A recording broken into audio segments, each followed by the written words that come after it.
Do you remember that recent video we put out discussing a Condor jet that had missed its special extended curfew deadline by just 10 seconds and was forced to divert to another airport for the night?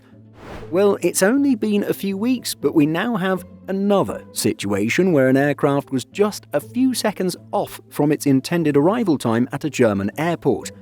Here's what authorities did this time. As reported by pilot Ori Gross on his LinkedIn page, it was on July 2nd that an All Nippon Airways or ANA Boeing 7879 Dreamliner was forced to perform a go-around because it was 18 seconds too early.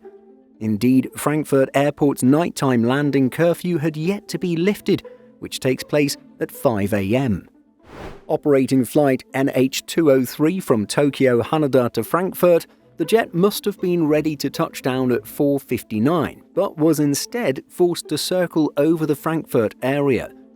Actually, 1 mile at a time specifies, writing, at 4:59 and 42 seconds a.m., 18 seconds before 5 a.m., the air tower controller gave the pilots of the Dreamliner the instructions to perform a go-around. The pilots followed the instructions, but seemingly weren't aware of the reason.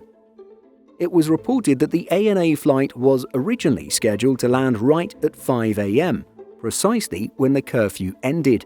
However, thanks, or perhaps no thanks, to favourable winds, the flight shaved off just a few seconds and was lined up to land just before the curfew expired.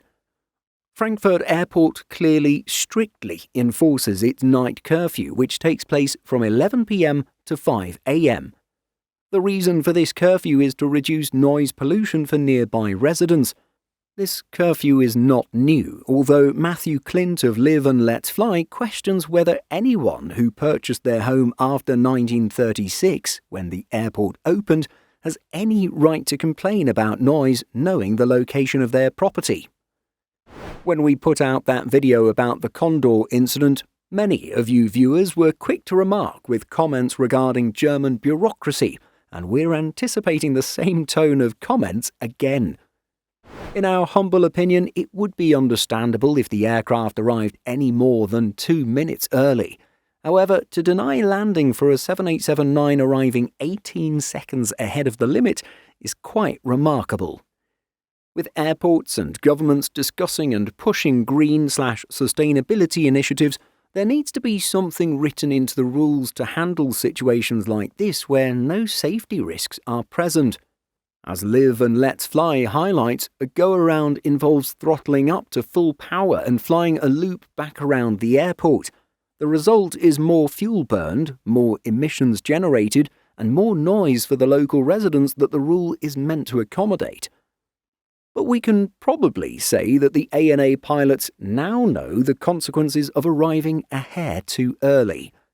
Should this happen again, we're sure the crew will be slowing their speed or taking a longer approach to arrive within the acceptable window.